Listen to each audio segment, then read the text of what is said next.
Kolhapur Mahalakshmi Express with 2,000 passengers on board is affected because of incessant rains on Saturday morning. In fact, people are stuck in this particular train. 3 boats have been sent to rescue passengers who are stuck in Mahalakshmi Express. That's the latest update coming in. Arunil joining us on the broadcast for more on this. Arunil, give us the details. How many have been rescued already? People are stuck since yesterday.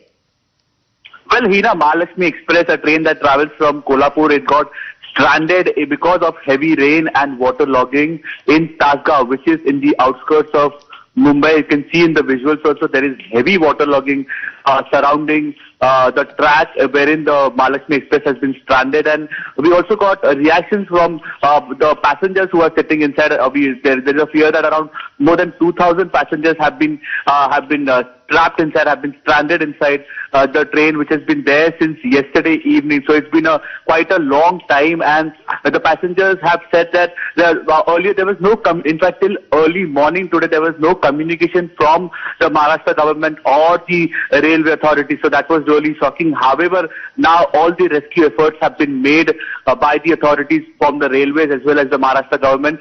We get to know that 2 choppers have been flown to ensure that if at all it is needed, these passengers can be airlifted.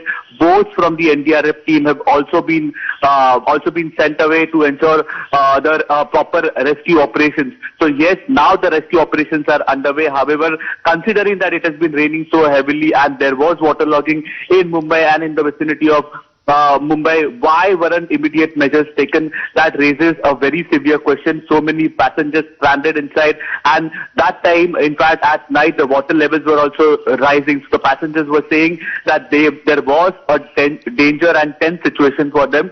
However, no authorities or no communication at that time. Now, yes, all rescue operations are underway. Back to you.